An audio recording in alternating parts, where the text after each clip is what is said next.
നമ്മൾ വണ്ടി നിൽക്കുന്നതിന് മുമ്പ് ഇവൻ വന്ന് കുത്തുവാണ്. വണ്ടി നിൽക്കുന്നതിന് മുമ്പ് അത്ര ഫാസ്റ്റ് ആയിട്ടാണ് വരുന്നത്. ഇത് അങ്ങനെയല്ല. ഇതിപ്പോൾ ഈ കിടക്കുന്ന വണ്ടിക്ക് നമ്മൾ ഇവിടെ പൊക്കി മറിക്കുന്ന പോലെ കുത്തി പൊക്കിയല്ലേ നമ്മൾ പറയുന്നത്, അതുപോലെ പൊക്കുവാണ്. വണ്ടി പൊങ്ങിയായിരുന്നു, കുറച്ച് പൊങ്ങി. ഒരു സൈഡ് നമ്മൾ പൊക്കുന്ന സൈഡ് പൊങ്ങുന്നുണ്ട്. പക്ഷേ വണ്ടി വലുതായതുകൊണ്ട് റിട്ടേൺ വരും. പിന്നെ കാലത്ത് തെറ്റിൻ്റെ പോകുന്നുണ്ട്. കളവ് ചെല്ലുമ്പോൾ ഓൾറെഡി ആന തുമ്പിക്കൈയെല്ലാം പൊക്കി റെഡിയായി നിൽക്കുകയാണ് നിങ്ങളെ കുത്താൻ പാകത്തിന്. ആ രീതിയിലാണ്. അപ്പം നമ്മൾ ചെന്ന് പെട്ടെന്ന് ആനയെ കണ്ട് വണ്ടി നിർത്തി ഇച്ചിരി ആകുന്നു. അവൻ ഓടി വന്ന് കുത്തി. ഒരു കുത്ത് വന്നത് ശരിക്കും എൻ്റെ കഴുത്തിൻ്റെ നേരെ വരേണ്ടതാണ്. അതാ വണ്ടിയുടെ പില്ലറ് അത് സീറ്റ് ഞാൻ വെട്ടിച്ച് മാറിയപ്പോൾ എനിക്ക് നടുവൊന്നും നിന്നു. പിന്നെ വണ്ടി പൊക്കാൻ തുടങ്ങി. ഞങ്ങളുടെ ഈ വണ്ടിക്കകത്ത് മൊത്തം 5 പേരാണ്. ഞങ്ങൾ 5 പേരുണ്ട്. അപ്പോൾ ഉടനെ തന്നെ ഈ വണ്ടി പൊക്കിന്ന് വന്നിട്ട് ഇവന് ഞങ്ങളുടെ അവിടെ നിന്ന് കാറി രാത്രി 1:30 മണിയുടെ ഇത് മൊത്തത്തിൽ വന്നിട്ടുള്ളൂ. ഞങ്ങളവിടെ നിന്ന് കാറി അവിടെ നിന്ന് കാര്യമായിട്ട് വല്ല കാര്യമുണ്ട്, ഒരു കാര്യമില്ല. പിന്നെ ഇവന് എന്നാ ചെയ്യുന്നത് ചോദിച്ചു കഴിഞ്ഞാൽ ഈ നിന്നിടത്ത് നിന്നിട്ട് ഞങ്ങൾ ഒച്ച വെച്ചപ്പോഴത്തേക്ക് ഇവന് ഒരു സൈഡിലേക്ക് ഒന്ന് തിരിഞ്ഞു. ആ തിരിച്ചിട്ട് നമ്മൾ വണ്ടി മുന്നോട്ടും എടുത്തു. നമസ്കാരം, ഞാനിപ്പോൾ ഉള്ളത് ഇരുളം ചേലക്കൊല്ലി എന്ന് പറയുന്ന പ്രദേശത്താണ്. വയനാട് ജില്ലയിലെ ഇരുളം ചേലക്കൊല്ലി. ഇവിടെ കഴിഞ്ഞ ദിവസം ഒരു കാട്ടാന ഈ വഴിയെ യാത്ര ചെയ്തിരുന്ന, അതായത് കേണിച്ചിറ, അതായത് മൂന്നാനക്കുഴി ഇരുളം റോഡാണിത്. ഈ വഴിയെ യാത്ര ചെയ്തിരുന്ന 2 വാഹനങ്ങൾക്ക് നേരെ ആക്രമണം അഴിച്ചുവിട്ടു. ഒരു പിക്കപ്പ് വാൻ്റെ മുൻവശം തകർത്തു. അതുപോലെ തന്നെ എയർപോർട്ടിലോട്ട് പോയിട്ട് തിരിച്ചു വന്നിരുന്ന ഒരു വഴിയാത്രക്കാരെ, അവരുടെ ഒരു എർട്ടിക കാറിൻ്റെ നല്ല രീതിയിലുള്ള നാശനഷ്ടം വരുത്തി. അതിൻ്റെ ചില്ലും, സൈഡിലത്തെ ചില്ലും ഫ്രണ്ടിലത്തെ ചില്ലും ഒക്കെ നശിപ്പിച്ചു. മാത്രമല്ല ആനയുടെ കൊമ്പ് സീറ്റിൻ്റെ അവിടം വരെ തുളഞ്ഞ് കയറുന്ന ഒരു സാഹചര്യം ഉണ്ടായി. ആ വണ്ടിയിൽ നിറയെ ആളുകളും ഉണ്ടായിരുന്നെന്നാണ് അറിയാനായിട്ട് സാധിച്ചത്. ഏതായാലും നമ്മൾ ഇപ്പോൾ ആ അപകടം നടന്ന വണ്ടി ഒന്ന് കാണാനായിട്ട് പോവാണ്. അതുപോലെ തന്നെ ആ വണ്ടികളുടെ ഉടമസ്ഥന്മാരെ 2 പേരെയും പറ്റുമെന്ന് എനിക്കറിയത്തില്ല. കിട്ടുവാണെങ്കിൽ 2 പേരെയും കാണാം. അവരെന്താ സംഭവിച്ചതെന്നുള്ള അവരോട് തന്നെ നേരിട്ട് ചോദിച്ച് മനസ്സിലാക്കാം കേട്ടോ. ചേട്ടൻ്റെ പേരെങ്ങനെയാണ്? എൻ്റെ പേര് ബേബി തോമസ്. ഇത് കഴിഞ്ഞ ദിവസം എന്താ ശരിക്കും സംഭവിച്ചത്? ഇത് കഴിഞ്ഞ ദിവസം എന്ന് പറഞ്ഞാൽ ഞങ്ങൾ ഈ എയർപോർട്ടിൽ പോയതായിരുന്നു. അപ്പോൾ എൻ്റെ വൈഫും എൻ്റെ അമ്മായിമ്മയും അവരിട്ടില്ലായിരുന്നു. അപ്പോൾ അവർ ഞാൻ കൂട്ടാൻ പോയതാണ്. കൂട്ടി ഞങ്ങൾ അവിടുന്ന് ഒരു 4:30 അപ്പോൾ പോന്നതാണ്. അപ്പോൾ ഇവിടെ ഇവിടെ വന്നപ്പോഴത്തേക്കും നമ്മുടെ ഈ ആന ഞങ്ങളെ വണ്ടി മറിച്ചിട്ട് ചേലക്കൊല്ലി ആ സ്ഥലം, ആ ചേലക്കൊല്ലി വന്നപ്പോൾ ഞങ്ങൾ ഈ കാറിന് സ്പീഡൊക്കെ വളരെ രാത്രി ആയതുകൊണ്ട് ഓവർ സ്പീഡും പോരാൻ പറ്റിയല്ലോ. അപ്പോൾ അതുകൊണ്ട് വണ്ടി ഇങ്ങനെ വിട്ടപ്പോൾ അവിടെ ഒരു വളവുണ്ട്. ആ വളവ് നമുക്ക് ഈ റോഡിൻ്റെ ഈ വളവ് കാരണം കൊണ്ട് ഈ ആന നിൽക്കാൻ നമുക്ക് കാണാൻ പറ്റിയല്ല. കാരണം വണ്ടിയുടെ ലൈറ്റ് നേരെയാണല്ലോ. ഇത് വളം അങ്ങ് തിരിഞ്ഞങ്ങോട്ട് ചെല്ലുമ്പോഴത്തേക്കും ഈ റോഡിന് നടക്കാൻ നിൽക്കുകയാണ്. ഈ വണ്ടി കണ്ടത് ഓടി ഇങ്ങോട്ട് വന്നിട്ട് ഒറ്റ കൂത്താണ് വണ്ടി ഗ്ലാസിനിട്ട്. ഫ്രണ്ടിൽ ആദ്യം കുത്തുന്നത്, ഗ്ലാസ് ഇട്ട കുത്തുന്നത്. ആ ഗ്ലാസിൻ്റെ അത് മുമ്പശം അതാണ് ആ പൊട്ടി പറഞ്ഞു കിടക്കുന്നത്. അത് കഴിഞ്ഞിട്ട് നമ്മൾ ഈ ഡ്രൈവർ ഇരുന്ന് ഓടിക്കുന്ന ആ സൈഡിൽ തന്നെ ഈ വണ്ടി ഒരു കുത്തുകൊണ്ട് തുടങ്ങി. പിന്നെ ഈ വണ്ടി പൊക്കാൻ തുടങ്ങി. ഞങ്ങളുടെ ഈ വണ്ടിക്കകത്ത് മൊത്തം 5 പേരാണ്. ഞങ്ങൾ 5 പേരുണ്ട്. അപ്പോൾ ഉടനെ തന്നെ ഈ വണ്ടി പൊക്കിന്ന് വന്നിട്ട് ഇവന് ഞങ്ങളുടെ അവിടെ നിന്ന് കാറി രാത്രി 1:30 മണിയുടെ ഇത് മൊത്തത്തിൽ വന്നിട്ടുള്ളൂ. ഞങ്ങളവിടെ നിന്ന് കാറി അവിടെ നിന്ന് കാര്യമായിട്ട് വല്ല കാര്യമുണ്ട്, ഒരു കാര്യമില്ല.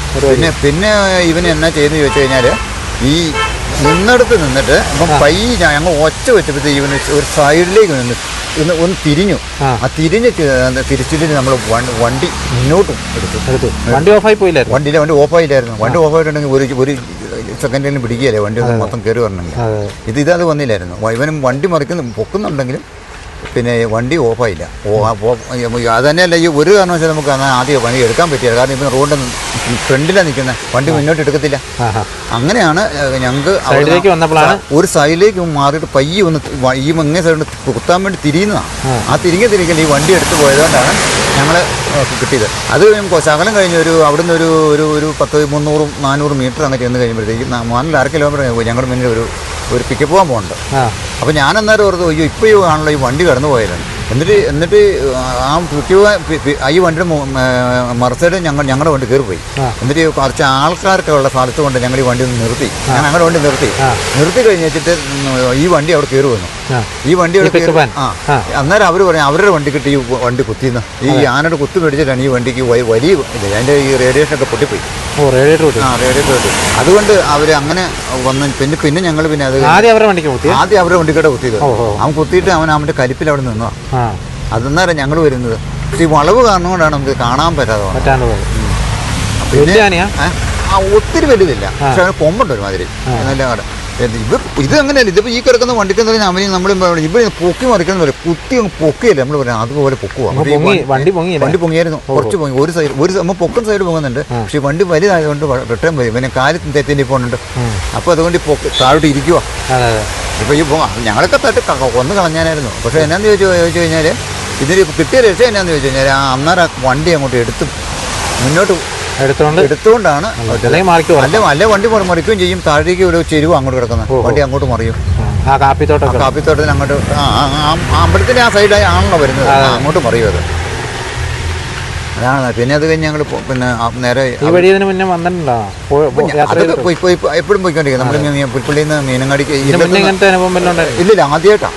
കാര്യം നമ്മൾ ഇങ്ങനെ പല സ്ഥലത്തൊക്കെ ഞങ്ങൾ കാണുന്നു, നമ്മൾ ഇത് കൂടെ കാണുന്നതല്ലാണ്ട് നമ്മൾ ജീവിതത്തിൽ അനുഭവത്തിൽ ആദ്യമായിട്ടാണ് ഇത്. ശരിക്കും ബത്തേരി പുൽപ്പള്ളി റോഡ് ഒഴിവാക്കി തന്നെ ആന ഒഴിവാക്കാനായിട്ടായിരിക്കും. നമ്മൾ ഇവിടുന്ന് വരുന്ന വണ്ടികൾ ഇപ്പം ബത്തേരി പോയി തരാം, കാരണം ഈ റോഡ് നല്ല റോഡാണ്, ഷോർട്ട് വഴി അതാണ് നല്ല റോഡാണ്. അതുകൊണ്ടാണ് നമ്മൾ സാധാരണ പോണ വഴി ഞങ്ങൾ അങ്ങോട്ട് പോയത് അതിലേ തന്നെയായിരുന്നു. വണ്ടി ഇഷ്ടംപോലെ വണ്ടികളുടെ റോഡാണല്ലോ, പിന്നെ ഈ അസമയം ആയതുകൊണ്ടാണ്. എന്നിട്ട് പിന്നെ പരിക്കുണ്ടായിരുന്നു. എൻ്റെ കയ്യിലെല്ലാം കുറച്ച് ചില്ല് വീണായിരുന്നു രാത്രി. എൻ്റെ ഇതിലെല്ലാം ചോര വന്നു. പിന്നെ ഞങ്ങൾ ഈ വണ്ടിയും കൊണ്ട് നേരെ പോസ്റ്റ് ഓഫീസിലെ അവിടെ ചെന്നത്, ഇരുടത്ത്. ഞങ്ങൾ നേരെ അവിടെ ചെന്നപ്പോഴത്തേക്ക് അവിടെ ഒരു പെണ്ണുങ്ങൾ മാത്രമാണ് രാത്രിയിൽ. പിന്നെ അവർ തന്നെ വേറെ ആൾക്കാരെ ആൾക്കാരെ വിളിച്ച് 3-4 പേര് വന്നായിരുന്നു. വന്ന് പിന്നെ അവിടുന്ന് അവർ ഞങ്ങളുടെ വീട്ടിൽ കൊണ്ടുവിട്ടു. അവരുടെ വണ്ടിക്ക് തന്നെ ഞങ്ങളുടെ ഈ എയർപോർട്ടിൽ പോകേണ്ടത് ബാഗൊക്കെ ഉണ്ടായിരുന്നു. എന്നിട്ട് അവർ കൊണ്ടുവിട്ടിട്ടുണ്ട്. പിന്നെ പിറ്റേ ദിവസം ഒരു 10 മണിയായപ്പോൾ, അതായത് ഇന്നലെ 10 മണിയായപ്പോൾ ചെല്ലാൻ പറഞ്ഞു. ഞങ്ങൾ പിന്നെ ഇന്നലെ 10 മണിയായപ്പോൾ ചെന്നപ്പോൾ അവർ പറഞ്ഞു, ഇതിൻ്റെ ഒരു സ്റ്റേറ്റ്മെൻറ്റ് ഈ വണ്ടിക്ക് ഏറെക്കുറെ നിങ്ങളൊന്ന് എടുത്തു തരാൻ. അപ്പോൾ അങ്ങനെ ഇപ്പോൾ ഞങ്ങൾ അപ്പോൾ ഇത് കൊടുക്കണമെങ്കിൽ ഇവിടെ കമ്പനി കൊടുക്കണം, എന്നാലേ നമുക്ക് കിട്ടുള്ളൂ, നമുക്കറിയത്തില്ലല്ലോ. അപ്പോൾ അതിനുവേണ്ടി ഞങ്ങളിപ്പോൾ ഇവിടെ വെയിറ്റ് ചെയ്തുകൊണ്ടിരിക്കുക കൊടുക്കാൻ വേണ്ടിയിട്ട്. വണ്ടി പുതിയ വണ്ടിയാണോ? 19 വണ്ടിയാണ്. 65,000-6,000 കിലോമീറ്റർ കൊടുത്തുള്ളൂ. അല്ല, ഇതിന്റെ എസ്റ്റിമേറ്റ് വല്ലതും അവരെടുത്തോ? ഇല്ല. ഇപ്പോൾ ഞങ്ങൾ ഇപ്പോൾ ഇവിടെ അവിടെ ഒരു ചെറിയ എസ്റ്റിമേറ്റ് അവർ തന്നിട്ടുണ്ട്. പിന്നെ ഇവിടുത്തെയും കൂടെ ഒന്ന് എടുത്തിട്ട് അവിടെ കൊടുക്കാവുന്നതുകൊണ്ടാണ്. ഏകദേശം അവരെത്ര പറഞ്ഞേ? അവരങ്ങനെ റൈറ്റ് ഇതിൽ പറഞ്ഞില്ല. അവർ ഞങ്ങളുടെ കാര്യം പറഞ്ഞോ, ഞങ്ങൾക്ക് വണ്ടി കാണണം, ഞങ്ങൾ വണ്ടി വന്ന് കണ്ടാൽ മാത്രമേ ഞങ്ങൾക്ക് ഇത് തരാൻ പറ്റുള്ളൂ. അങ്ങനെയാണ് അവർ പറഞ്ഞത്. കാരണം ഈ വണ്ടിക്ക് ഞങ്ങൾ ഫോട്ടോ കാണിച്ചാൽ പറ്റും, ഇതുപോലെ ആയിരിക്കുമല്ലോ വണ്ടി ഇരിക്കുന്നത്. അതാണ് ഇവർ പറയുന്നത്. ഇവരിപ്പോൾ എന്താ പറയുന്നത് അറിയത്തില്ല, അവർ ചൂടാൻ പോയി വന്നാൽ വണ്ടി ഇപ്പോൾ ഓടിക്കാൻ പറ്റാത്ത സ്ഥിതിയാണ്. വണ്ടി ഓടും, കാരണം ഈ വണ്ടി ഓടുന്ന പറഞ്ഞാൽ ഓടിച്ചിട്ടാണല്ലോ വണ്ടി അങ്ങ് പോയത്. പക്ഷേ ഈ വണ്ടി നമുക്ക് എപ്പോഴും കൊണ്ടുപോകാൻ പറ്റില്ല, മഴയത്ത് ഇതില്ലാത്തതുകൊണ്ട് ഈ മഴയത്ത് കൊണ്ടുപോകാൻ പറ്റില്ല. അല്ല, ഞാൻ വണ്ടി ഇപ്പോൾ കണ്ടായിരുന്നു. അതിന് ആ സീറ്റിന്റെ അവിടെ ഒരു തുള കുത്തിയതാ. ആ കുത്ത് ഇവരിട്ട് കൊള്ളേണ്ടി തരുന്നത് ഭാഗ്യം കൊണ്ട് രക്ഷപ്പെട്ടത്. കാരണം ഇതിന്റെ ഉള്ളിൽ ഇത് കയറിപ്പോയി, കാരണം നമ്മൾ ചാരുന്നില്ലേ, അത് തെറിച്ചു പോയി. അതുപോലെ നമുക്ക് ഈ വണ്ടികൾ കാണാം. ഇതിപ്പോൾ ഈ ആക്സിഡന്റ് പറ്റി അല്ലെങ്കിൽ ആന കുത്തിയ പിക്കപ്പ് വാനും അതുപോലെ തന്നെ എർട്ടിക കാറും രണ്ടും ഇപ്പം നിർത്തിയിട്ടിരിക്കുന്നത് ഇരളം ഫോറസ്റ്റ് ഓഫീസിലാണ്. അപ്പോൾ ഈ വണ്ടി പിക്കപ്പ് വാൻ്റെ ഒരു ദൃശ്യങ്ങൾ നമുക്കിവിടെ കാണാം. അതിൻ്റെ ഹെഡ്ലൈറ്റും കാര്യങ്ങളൊക്കെ കുത്തി പൊട്ടിച്ചിട്ടുണ്ട്. അതുപോലെ തന്നെ ഈ ബോണറ്റിൻ്റെ ആ ഒരു ഭാഗമൊക്കെ ചളുങ്ങിയ രീതിയിലാണുള്ളത്. ആദ്യം ആന ആക്രമിച്ചത് പിക്കപ്പാനെയാണെന്നാണ് നമുക്കറിയാനായിട്ട് സാധിച്ചത്. അപ്പോൾ ആ പിക്കപ്പാനെ ആക്രമിച്ചുകൊണ്ട് നിൽക്കുന്ന സമയത്താണ് ഈ കാറിന് വന്നതും ആന തിരിഞ്ഞ് കാറിലേക്ക് തിരിഞ്ഞതും. ഏതായാലും കാറിനാണ് കൂടുതൽ പരിപാടിക്കുന്നത്. അപ്പോൾ കാറിൻ്റെ ഒരു സ്ഥിതിയൊക്കെ നിങ്ങൾക്ക് കാണാം. സൈഡിലത്തെ എല്ലാ ചില്ലുകളും പൊട്ടിയിരിക്കുകയാണ്. അതുപോലെ തന്നെ കൊമ്പ് കൊണ്ട പാടുകൾ നമുക്ക് ഇതിൻ്റെ വണ്ടിയുടെ ബോഡിയിലൊക്കെ നമുക്ക് കാണാം. ചെളിയും കാര്യങ്ങളൊക്കെ കാണാം. ഫ്രണ്ടിലത്തെ ചില്ല് പൂർണ്ണമായിട്ട് തകർന്നു. ആനയുടെ കൊമ്പ് ഇറങ്ങിയതിൻ്റെ ആ ഒരു തുളയാണ് നമുക്ക് ആ ചില്ലിലൂടെ കാണാനായിട്ട് സാധിക്കുന്നത്. അതേപോലെ തന്നെ കാറിൻ്റെ പരിക്ക് ഭീകരമായ പരിക്ക് തന്നെയാണ്. കാറിൻ്റെ പരിക്കാണ് ഏറ്റവും കൂടുതലുള്ളത്. നമുക്ക് ഈ ദൃശ്യങ്ങളിൽ കാണാം. സീറ്റിലൊക്കെ ഇതിൻ്റെ കാറിൻ്റെ സൈഡിലത്തെയൊക്കെ ചില്ല് പൊട്ടി ഇങ്ങനെ സീറ്റേ കൂടെയൊക്കെ അതുപോലെ തന്നെ ഫ്ലോറിലൊക്കെ കിടക്കുന്നത് കാണാം.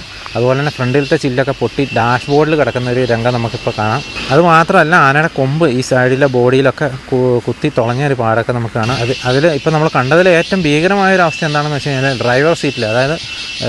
ഡ്രൈവർ സീറ്റിൽ ആനയുടെ കൊമ്പ് കൊണ്ട് ആ സീറ്റിൻ്റെ ഒരു സൈഡ് കീറിയിട്ടുണ്ടെന്നുള്ളതാണ്. അപ്പോൾ അതായത് ആളുള്ള സമയത്താണ് ഈ ഒരു സംഭവം നടന്നത്. അപ്പോൾ തലനാരിലേക്കാണ് അവർ രക്ഷപ്പെട്ടത് എന്ന് തന്നെ നമുക്ക് വേണമെങ്കിൽ പറയാം. അതുപോലെ ഭീകരമായൊരു സംഭവം തന്നെയാണ് നടന്നത്.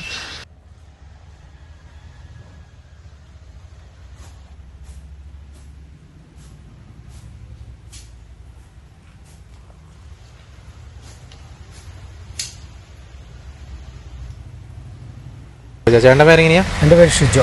ചേട്ടനാ വണ്ടി ഓടിച്ചല്ലേ? ഞാനാ വണ്ടി ഓടിച്ചത്. ഞങ്ങൾ ചേനക്കൊല്ലി അമ്പലം കഴിഞ്ഞിട്ടുള്ള വളവിൽ വണ്ടി വരുന്ന അധികം സ്പീഡില്ല, വളവായിരുന്നു. അവിടെ തൊട്ടപ്പുറ വലിയ വളവ് കഴിഞ്ഞ് വരുന്നു. ആ വളവിൽ തന്നെ വളവ് ചെല്ലുമ്പോൾ ഓൾറെഡി ആന തുമ്പിക്കൈയെല്ലാം പൊക്കി റെഡിയായി നിൽക്കുകയാണ് നിങ്ങളെ കുത്താൻ പാകത്തിന്. ആ രീതിയിലാണ്. അപ്പം നമ്മൾ ചെന്ന് പെട്ടെന്ന് ആനയെ കണ്ട് വണ്ടി നിർത്തി ഇച്ചിരി ആകുന്നു. അവൻ ഓടി വന്ന് കുത്തി.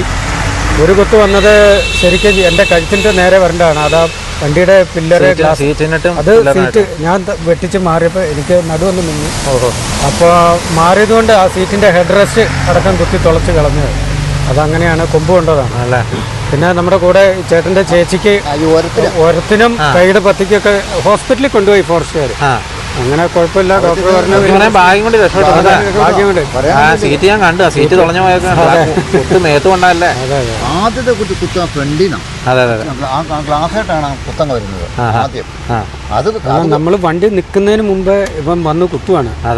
വണ്ടി നിൽക്കുന്നതിന് മുമ്പ് അത്ര ഫാസ്റ്റ് ആയിട്ടാണ് വരുന്നത്. പക്ഷെ വണ്ടി ഓഫായില്ല. വണ്ടി ഞാൻ റേസ് ചെയ്തു. ആദ്യത്തെ കുത്തു കഴിഞ്ഞപാടെ നന്നായിട്ട് ഓണടിച്ചു, ശക്തിയിൽ ഓണടിച്ചു പിടിച്ചു. വണ്ടി റേസ് ചെയ്തു, പക്ഷെ മാറുന്നില്ല. പിന്നെ മൂന്നാമത്തെ കുത്തം ഞാൻ ഇരിക്കുന്നിടത്തേക്ക് വന്നപ്പോഴാണ് എല്ലാവരും കൂടി കാറി.